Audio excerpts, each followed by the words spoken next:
പ്രിയമുള്ള സുഹൃത്തുക്കളെ, സഹോദരന്മാരെ, സമസ്ത കേരള ജമിയത്തുൽ ഉലമയുടെ 100ാം വാർഷികവുമായി ബന്ധപ്പെട്ട് ബഹുമാനപ്പെട്ട സുൽത്താനുൽ ഉലമ ഉസ്താദ് അവറുകൾ കാസർഗോഡ് നിന്ന് ആരംഭിച്ച കേരളയാത്ര ഇന്നലെ വയനാട് എത്തി നിൽക്കുകയാണ്.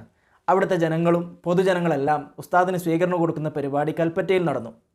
അതിഗംഭീരമായ സദസ്സ്.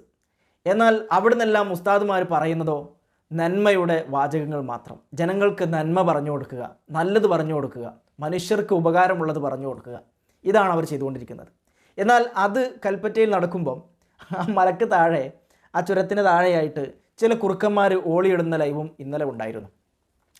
കുറുക്കന്മാരെന്ന് പറയുന്നത് മറ്റാരുമല്ല, ലോകം മുഴുവനും നിയന്ത്രിക്കുന്നത് അമേരിക്കയാണ് എന്നാണ് അമേരിക്കയുടെ വാദം. എന്നാൽ അവരൊന്നുമല്ല, ഞങ്ങളെ ഷെയ്ഖായ കോമാട്ടുചാലിൽ അബ്ദുള്ള എന്ന് പറയുന്ന കോഴിക്കോട് ജില്ലയിലെ കുരുവട്ടൂർ എന്ന് പറയുന്ന കുഗ്രാമത്തിലെ കോമാടൻ അബ്ദുള്ളയാണ് എന്ന് പറഞ്ഞെടുക്കുന്ന കള്ള സൂഫികളാണ് താഴെ പരിപാടി നടത്തുന്നത്.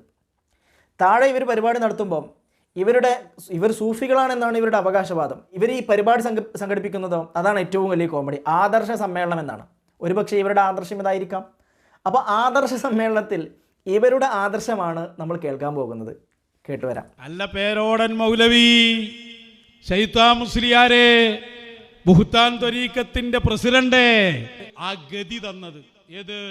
കൊയഞ്ഞ വാപ്പനേറ്റ് വീൽ ചെയറിൽ കൊണ്ടുപോവുക, എന്നിട്ട് വാപ്പ പറയും, പേരോടുതാ പറയുന്നു, അത് സത്യമാണ്, എൻ്റെ ശേഷം അയാളാണ് പ്രസംഗിക്കുക. അലോൺസറായി വാപ്പയെ വീൽ ചെയറിൽ കൊണ്ടുപോയി ഇരുത്തും, വാപ്പ അത് പറയും, ഇറങ്ങിപ്പോരും, തോന്നിവാസം മുഴുവനും പറഞ്ഞ് ഇയാളും പോരും. ഇതല്ലേ ഇപ്പൊ ഗതികേട്? ഇതന്നെയാണ് ലോകർക്ക് കാണാനുള്ളത്. കുഴഞ്ഞ വാപ്പ എന്ന് പറഞ്ഞതിന് കുഴഞ്ഞ വാപ്പ ആര് എന്ന് ലോകർ കാണുകയാണ്. നടക്കുവോ? ഇങ്ങനെ വെല്ലുവിളിയും ഭീഷണിയും തെറിയും മാത്രമുള്ള സദസ്സുകൾ, ഇതിനു വേണ്ടി മാത്രം ടാർപ്പായി വലിച്ചു കെട്ടുന്ന ഒരു വിഭാഗം. നിങ്ങളൊന്ന് ആലോചിച്ച് നോക്കൂ. ഇതുവരെ പറയുമ്പം മുകളിൽ അഥവാ ഉസ്താദിൻ്റെ കേരള യാത്രയുമായി ബന്ധപ്പെട്ട സ്വീകരണ പരിപാടിയിൽ ഉസ്താദുമാർ പറഞ്ഞുകൊണ്ടിരിക്കുന്ന ആ വിഷയം എന്താണ്? നമുക്കൊന്ന് കണ്ടുവരാം. നമുക്ക് വ്യത്യാസം മനസ്സിലാക്കാമല്ലോ. സൂഫികളാണെന്ന് പറഞ്ഞു നടക്കുന്നവരുടെ ഈ ആദർശവും യഥാർത്ഥ സൂഫികളുടെ ആദർശവും എന്താണെന്നുള്ളത് ഇവിടെ നമുക്ക് ബോധ്യപ്പെടും. ഉസ്താദ് പറയുന്നത് കേൾക്കാം. എല്ലാ മതത്തിൽപ്പെട്ടവരും മതമില്ലാത്തവരും പലരും പല നാട്ടുകാരും വർഗക്കാരും വർണ്ണക്കാരും ഭാഷക്കാരും അവരെല്ലാവരും സഹകരിച്ച് പ്രവർത്തിച്ചിട്ടല്ലേ നാം ഊണ് കഴിക്കുന്നത്.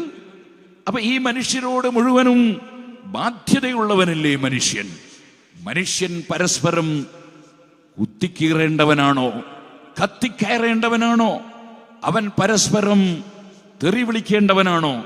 അവൻ പരസ്പരം ആക്രമിക്കേണ്ടവനാണോ? നാം എല്ലാവരും ഒരുപോലെ ചിന്തിക്കേണ്ടതില്ലേ? ആ മനുഷ്യൻ, അവന് വെറുതെയല്ലല്ലോ ചിന്താശക്തി നൽകിയത്. കാരണം മനുഷ്യന് നല്ല ഉപദേശങ്ങൾ നൽകുമ്പോൾ മനുഷ്യൻ നന്നാകുമെന്നതിൽ സംശയത്തിന് അവകാശമില്ല. എന്തിനധികം പറയണം? കാട്ടിൽ ജീവിക്കുന്ന കാട്ടാനകളെ അവകളെ പിടിച്ച് അതിന് നല്ല ഉപദേശ നിർദ്ദേശങ്ങൾ നൽകി അതിനെ മെരുക്കിയെടുത്ത് പഠിപ്പിക്കുമ്പോൾ ആ കാട്ടാന തന്നെയല്ലേ അങ്ങാടിയിലൂടെ അച്ചടക്കത്തോടെ നടന്ന് മറ്റുള്ള ആളുകൾക്ക് ഉപകാരം ചെയ്യുന്ന പ്രവർത്തനങ്ങളിൽ വ്യാപൃതനാവുകയും ചിലപ്പോൾ അതിനെ നോക്കി നടത്തുന്ന ചെറിയ ഒരു പാപ്പാൻ, അദ്ദേഹം ഒരു ദീനേശ് പീടി പോലുള്ള ഒരു മനുഷ്യൻ, ആനക്ക് അതിനെ ഒന്നും പേടിക്കേണ്ടതില്ല. പക്ഷേ ആ പാപ്പാൻ ആനെ എന്ന് പറഞ്ഞ് ഗർജിക്കുമ്പോൾ ആന ഭയപ്പെടുന്നതും നമ്മൾ കാണുന്നില്ലേ? അത് ലോകസൃഷ്ടാവായ അല്ലാഹുവിന്റെ നിയന്ത്രണം അല്ലേ?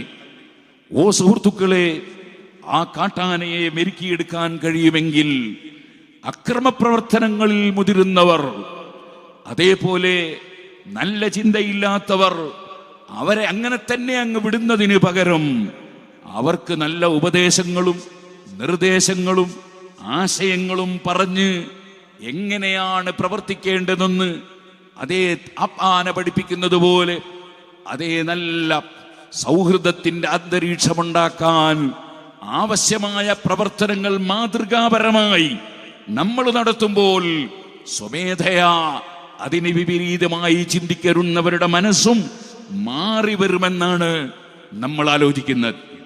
അതുകൊണ്ടാണ് ഈ കേരള മുസ്ലിം ജമാഅത്ത് ഇങ്ങനെയുള്ള നല്ല ഉപദേശങ്ങളും നിർദ്ദേശങ്ങളും നൽകുന്ന, നല്ല ആശയങ്ങൾ വിളമ്പുന്ന ഇത്തരം പരിപാടികൾ സംഘടിപ്പിക്കുന്നത്.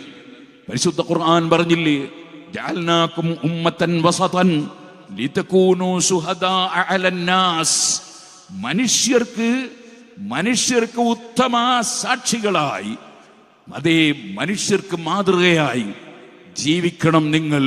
ലിതകൂനൂ ശുഹദാഅ അലന്നാസ്. അതിന് നിങ്ങൾക്ക് ഉത്തമ മാതൃകയായി ജീവിക്കാനുള്ള ഒരു പ്രവാചകരെ നിങ്ങൾക്ക് തന്നിട്ടുണ്ട്. വയകൂന റസൂലു അലൈക്കും ഷഹീദാ. ആ മുഹമ്മദ് നബി സല്ലല്ലാഹു അലൈഹി വസല്ലമ തങ്ങൾ പഠിപ്പിച്ച സുന്ദരമായ ആശയങ്ങൾ, ആ ആശയങ്ങളെ ജീവിതത്തിൽ ശരിക്കും കാണിച്ചു തന്ന സഹാബികൾ മുതൽ ഇന്നേ വരെയുള്ള പണ്ഡിതന്മാരായ മഹത്തുക്കൾ. നിങ്ങൾ കേട്ടിട്ടില്ലേ, മഹാനായ തഖിയുദ്ദീൻ സുബ്കി റളിയല്ലാഹു അൻഹു, മഹാനവറുകളുടെ മകൻ താജുദ്ദീൻ സുബ്കി റളിയല്ലാഹു അൻഹു, രണ്ടുപേരും പ്രഗത്ഭരായ പണ്ഡിതന്മാരാണ്. ആ താജുദ്ദീൻ സുബ്കി പറയാണ്, ഞാൻ കുട്ടിക്കാലത്ത് ഒരു സ്ഥലത്ത് നിൽക്കുമ്പോൾ ഒരു നായ അതിലൂടെ വഴി നടന്നു പോകുന്നു. ഞാൻ ആ നായയെ വിളിച്ച് ഞാൻ പറഞ്ഞു, കൽബ്, നായയുടെ മകൻ നായയെ പൊയ്ക്കോടാ എന്ന് പറഞ്ഞു. അങ്ങനെ പറഞ്ഞപ്പോൾ എൻ്റെ പിതാവ് സമീപത്തുണ്ടായിരുന്നു. പിതാവ് തിരുത്തുകയാണ്. അഹ്ലുസുന്നത്തി വൽ ജമാഅത്തിന്റെ പണ്ഡിതന്മാർ പഴയകാലം മുതലേ അവരുടെ നയം എന്താണെന്ന് മനസ്സിലാക്കാനാണ് ഞാനിത് പറയുന്നത്. പിതാവ് എന്നെ തിരുത്തുന്നു, മോനെ ലാ തഖുൽ ഹഖദാ, അങ്ങനെ പറയല്ലേ. നായയെ സംബന്ധിച്ചു നായയോട് നീ നായയുടെ മകൻ എന്ന് നീ വിളിക്കല്ലേ. ഞാൻ ചോദിച്ചു, അലൈസൽ കൽബു ബിന കൽബിൻ, നായന്റെ കുട്ടി എന്നല്ലേ?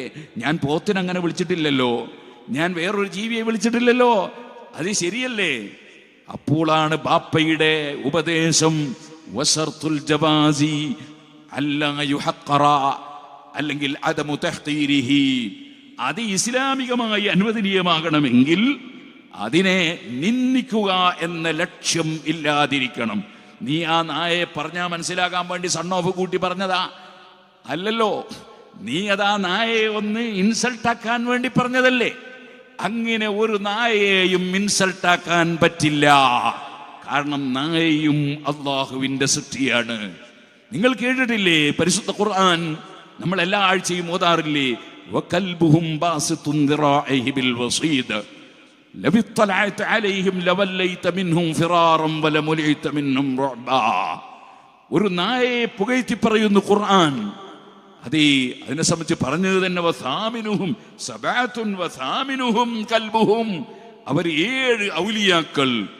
ആ ഔലിയാക്കളെ സ്നേഹിച്ച നായ, വസാമിനുഹും അവരിൽ 8ാമത്തെ കക്ഷി അവരുടെ നായയാണ് എന്നാണ് ഖുർആൻ പറഞ്ഞത്. കാരണം അവരെയും കൂടെ സ്നേഹിച്ചു കൂടിയതിനാൽ നായയെയും അവരെ കൂട്ടത്തിൽ ചേർത്ത് പറയുന്നു ഖുർആൻ. വസാമിനുഹും, അവരിൽ 8ാമത്തേത് അവരുടെ നായയാണ്. ഓ സുഹൃത്തുക്കളെ, എന്തുകൊണ്ടാണത്? അതേ, ആ നായ മഹാന്മാരെ സ്നേഹിച്ചു. ആ നായയെ പ്രത്യേകം പുകഴ്ത്തി ഖുർആൻ. അതേസമയത്ത് അതേ ഖുർആനിൽ തന്നെ വേറൊരു സ്ഥലത്തൊരു പണ്ഡിതന്റെ പതനം പറയുന്നുണ്ട്. ആ പണ്ഡിതൻ ആദരിക്കേണ്ട മഹൽ വ്യക്തിയായ കലീമുല്ലാഹി മൂസ അലൈഹിസ്സലാത്തു വസ്സലാമിനെ ആദരിച്ചില്ല. ആ മൂസാ നബി അലൈഹിസ്സലാത്തു വസ്സലാമിനെതിരെ പണം കണ്ടപ്പോൾ പണത്തിന്റെ പിന്നാലെ പോയി മൂസാ നബിക്കെതിരെ പ്രാർത്ഥിച്ചു ഒരു പണ്ഡിതൻ. അദ്ദേഹത്തിന്റെ പേരാണ് ബൽഅം ഇബ്നു ബഅൂറ. നിങ്ങൾക്കറിയാം, ഇപ്പോഴും ചില സ്ഥലങ്ങളിൽ ഖിത്മീർ എന്നെഴുതി വെച്ചത് കാണാം. അത് സുഹൃത്തുക്കളെ നായയുടെ പേരാണ്. അതിനെ ആദരിക്കപ്പെടുകയാണ്. കാരണം അത് ഔലിയാക്കളെ സ്നേഹിച്ച നായയാണ്. അതേ സമയത്ത് ബൽഅം ഇബ്നു ബഅൂർ എന്ന് പറയുന്ന മഹാപണ്ഡിതൻ, അദ്ദേഹത്തെ സംബന്ധിച്ച് ഖുർആൻ പറഞ്ഞു, അദ്ദേഹത്തിന് എന്തെല്ലാം ദൃഷ്ടാന്തങ്ങളാണ്. അത്തൈനാഹു ആയാത്തിനാ, പല ദൃഷ്ടാന്തങ്ങളും കിട്ടിയ ഒരു പണ്ഡിതനാണ്. അദ്ദേഹത്തിന് ദുആക്ക് വളരെ പെട്ടെന്ന് ഉത്തരമാണ്. അങ്ങനെയൊക്കെ ഉണ്ടായിരുന്നു. പക്ഷേ മസലുഹു കമസലിൽ കൽബ്, അദ്ദേഹം ഒരു കേവല നായയെ പോലെ അധപ്പതിച്ചുപോയി. കാരണം അദ്ദേഹം സത്യവും അസത്യവും വേർതിരിച്ച് മനസ്സിലാക്കുകയോ ആദരിക്കേണ്ടവരെ ആദരിക്കാൻ സന്നദ്ധരാവുകയോ ചെയ്തില്ല. അതിനാൽ അദ്ദേഹം അധപ്പതിച്ചുപോയി. നായക്കൊരു സ്വഭാവമുണ്ട്, സാധാരണ നായക്ക്. അതെന്താണ്? നല്ല കോഴി അറുത്ത് പൊരിച്ചു കൊടുത്താൽ അത് തിന്നും. അതേ സമയത്ത് റോട്ടിലൂടെ അതാ ആക്സിഡന്റ് പറ്റി ഒരു ഭാഗത്ത് ചത്തു കിടക്കുന്ന നായ ഒരു കോഴി നാറുമ്പോൾ അതും പോയിട്ട് കഴിക്കും ഈ നായ. അതുപോലെ ആയിപ്പോയി ഇദ്ദേഹത്തിന് വേർതിരിവില്ലാതെ ആയിപ്പോയി. അദ്ദേഹത്തിന്റെ നാവ് താഴ്ന്നു പോയി എന്ന് തഫ്സീറിൽ കാണാം. അദ്ദേഹം പ്രാർത്ഥിച്ചപ്പോൾ പ്രാർത്ഥനയ്ക്ക് ഉത്തരം കിട്ടാൻ അദ്ദേഹത്തിന് പ്രാർത്ഥന തന്നെ വിചാരിച്ചതുപോലെ നടന്നില്ല എന്നും തഫ്സീറിൽ നമുക്ക് കാണാം. സുഹൃത്തുക്കളെ, മനുഷ്യൻ ഉന്നതനായ ജീവിയാണ്. ആ മനുഷ്യൻ ആ ഔന്നത്യം കണക്കിലെടുത്തുകൊണ്ട് ജീവിക്കണം. നായെ അങ്ങനെ വിളിക്കാൻ പാടില്ല, നിന്ദിച്ചുകൊണ്ട് വിളിക്കാൻ പാടില്ല എന്നാണ് മഹാനായ ഇമാം തഖിയുദ്ദീൻ സുബ്കി റളിയല്ലാഹു അൻഹു മകനെ ഉപദേശിച്ചത്. എന്ന് വരുമ്പോൾ ഒരു പാർട്ടിക്കാരനും വേറൊരു പാർട്ടിക്കാരനെ ഇൻസൾട്ടാക്കി സംസാരിക്കാൻ പാടില്ല. ഒരു മതക്കാരനും വേറൊരു മതക്കാരനെ ഇൻസൾട്ടാക്കി സംസാരിക്കാൻ പാടില്ല. ഒരു മനുഷ്യനും വേറൊരു മനുഷ്യനെ ഇൻസൾട്ടാക്കി സംസാരിക്കാൻ പാടില്ല. ലാ യസ്ഖർ ഖൗമുൻ മിൻ ഖൗം. ഖുർആൻ പറയാണ്, ഒരു ജനതയും വേറൊരു ജനതയെ പരിഹസിക്കാൻ പാടില്ല. എത്ര നല്ല ആശയമാണ് ഖുർആൻ പഠിപ്പിക്കുന്ന ആശയം. ഈ ആശയങ്ങൾ ജനങ്ങളിൽ എത്തണം. അത് ജനങ്ങളിൽ എത്തണമെങ്കിൽ ഇങ്ങനെയുള്ള വേദികൾ ഉണ്ടാകണം. സുഹൃത്തുക്കളെ, ഞാനിപ്പോൾ നീട്ടി സംസാരിക്കുന്നില്ല. ജനങ്ങൾക്ക് ഈ ഇത്തരം ആശയങ്ങൾ ലഭ്യമാകണം. ഒരിക്കലും ആരും ആരെയും ആക്ഷേപിച്ച് ആരെയും നിന്ദിച്ച് സംസാരിക്കാൻ തന്നെ പാടില്ല. അതുകൊണ്ടാണല്ലോ നബി സല്ലല്ലാഹു അലൈഹി വസല്ലം പഠിപ്പിച്ചത് എന്താണ്? അഹിബ്ബലിന്നാസ്, മനുഷ്യർക്ക് നീ ഇഷ്ടപ്പെടണം. മാ തുഹിബ്ബു ലിനഫ്സിക്, നിനക്ക് സ്വന്തത്തിൽ ഇഷ്ടപ്പെടുന്നത് ഇഷ്ടപ്പെടണം. തകുൻ മുസ്ലിമൻ, അപ്പോൾ നിനക്കൊരു മുസ്ലിമാകാം. മുസ്ലിമാകണമെങ്കിൽ ഒന്ന് വേണം, എനിക്ക് ഞാൻ ഇഷ്ടപ്പെടുന്നത് എന്താണോ അത് മറ്റുള്ളവർക്ക് ഇഷ്ടപ്പെടണം. ഞാനൊരു ഭവനരഹിതനാകുന്നത് ഒരിക്കലും ഞാൻ ഇഷ്ടപ്പെടില്ല. അതുകൊണ്ട് തന്നെ ഒരിക്കലും കുത്തുമലയിലോ കവളപ്പാറയിലോ അല്ല, നമ്മുടെ ഈ വയനാട്ടിലോ എവിടെയാണെങ്കിലും ഒരാളും ഭവനരഹിതരായിക്കൂടാ. അത് ബാംഗ്ലൂരിലായാലും കേരളത്തിലായാലും വടക്കേ ഇന്ത്യയിലായാലും ഭവനരഹിതരായിക്കൂടാ. കാരണം അത് ഞാനത് ഇഷ്ടപ്പെടുന്നില്ല. എനിക്കിഷ്ടപ്പെടുന്നത് മറ്റുള്ളവർക്ക് ഇഷ്ടപ്പെടണം. അതാണല്ലോ നമ്മളെ മുഹമ്മദ് നബി സല്ലല്ലാഹു അലൈഹി വസല്ലം പഠിപ്പിച്ച ആശയം. അൽഹംദുലില്ലാഹ്, ഭവനരഹിതരായവർക്ക് ഭവനം നിർമ്മിച്ചു കൊടുക്കുമെന്ന്, ബാംഗ്ലൂരിൽ നിർമ്മിച്ചു കൊടുക്കുമെന്ന് അവിടുത്തെ സർക്കാർ പറഞ്ഞതായിട്ടാണ് അറിവ്. അതിന് നമ്മൾ അഭിനന്ദനം പറയുന്നു. അത് വളരെ നേരത്തെ ചെയ്തിരുന്നുവെങ്കിൽ എത്രയോ നന്നായനെ എന്ന് ഇനിമേലിൽ അത്തരം സംഭവങ്ങൾ ഉണ്ടാകാതിരിക്കാൻ വേണ്ടി ഓർമ്മപ്പെടുത്തുകയും ചെയ്യുന്നു. നിങ്ങളൊന്ന് ആലോചിച്ച് നോക്കൂ. അള്ളാഹു സുബ്ഹാനഹു വ തആല ഹിദായത്ത് കൊടുത്തിട്ടില്ലെങ്കിൽ ഒന്നും നമുക്ക് ചെയ്യാൻ കഴിയില്ല. അബൂജഹൽ അള്ളാഹുവിൻ്റെ റസൂലിനെ കണ്ടില്ലേ, എന്നിട്ട് മുസ്ലിമായോ? എത്ര കാഫിര്യങ്ങൾ അന്ന് മരിച്ചുപോയ ആളുകൾ അള്ളാഹുവിൻ്റെ റസൂലിനെ കണ്ടു. അള്ളാഹു ആണ് ഏക ഇലാഹാണെന്ന് അവർക്ക് ബോധ്യപ്പെട്ടിട്ട് പോലും അവരുടെ വാശിപ്പുറത്ത് അവർക്ക് അത് സ്വീകരിക്കാൻ കഴിഞ്ഞില്ല. ഇങ്ങനെ മരണപ്പെട്ടു പോയ ഒരുപാട് ആളുകൾ അള്ളാഹു ഹിദായത്ത് കൊടുത്തിട്ടില്ല എന്നാണ് കാരണം. ഇതുപോലെ കൃത്യമായിട്ട് സത്യം അറിഞ്ഞിട്ടും അള്ളാഹുവിൻ്റെ റസൂലിനെ കണ്ടിട്ട് ബോധ്യപ്പെട്ടിട്ട് പോലും മുസ്ലിമാകാത്ത ആളുകളെപ്പോലെ ഇന്ന് ചില ആളുകൾ കൃത്യമായ സത്യങ്ങൾ എന്താണെന്ന് മനസ്സിലുണ്ട്, അറിയാം. പക്ഷേ പൊതുജനങ്ങളിൽ അവരുടെ വാശിക്ക് വേണ്ടിയിട്ട്, വൈരാഗ്യത്തിന് വേണ്ടിയിട്ട്, അഹങ്കാരത്തിൻ്റെ പേരിൽ ഇങ്ങനെ തെറി പറഞ്ഞ് നടക്കുകയാണ്.